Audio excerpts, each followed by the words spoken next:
Well, migrants, asylum seekers, the topic of conversation here on Reality Check right now.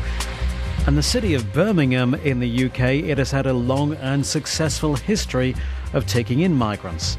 And just a few weeks ago, the city council there declared Birmingham to be a city of sanctuary.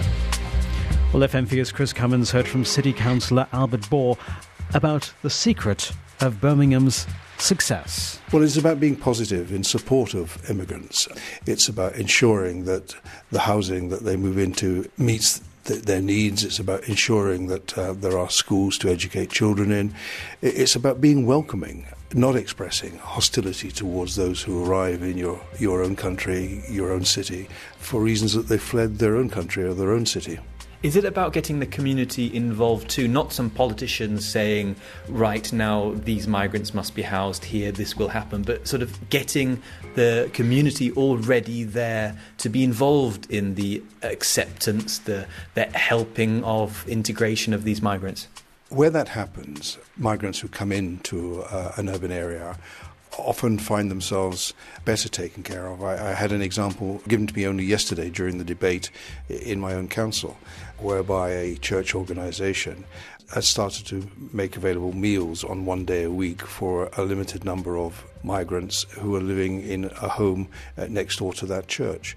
That is a programme now which deals with a wider group of migrants, and is one which has therefore not just made those migrants welcome to the city, but has given them a start in their new life. Birmingham is very interesting for Europe as a whole because right now we can see, I think, Birmingham as a positive example of how integration and assimilation works.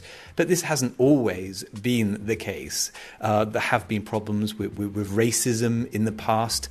I think society needs to be tolerant. It's not that in Birmingham there has been, on occasions, a lack of toleration. That is the case. There have been occasions where there have been disturbances or riots even within the city, and the origin of those disturbances or riots have been of a racial nature. But you learn to cope with that. You find a way to overcome that hostility. How?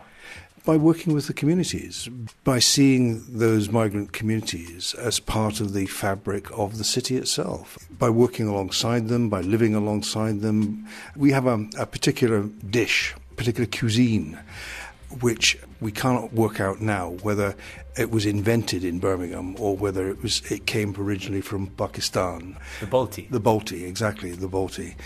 Many would say that actually it originated in a particular restaurant in Birmingham, but now has a world reputation. We now celebrate, if you like, the Balti.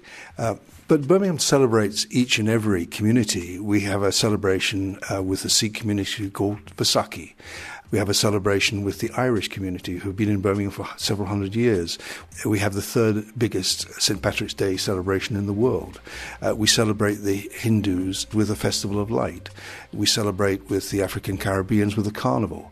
So each and every year there are these celebratory events where the people of Birmingham as a whole celebrate, and not just that particular community. Migration, integration, that's how Birmingham does it. That was Albert Bohr. He's from Birmingham City Council in the UK, speaking to Chris Cummins at a recent meeting of the European Union's Committee of the Regions. FM4 Reality Check.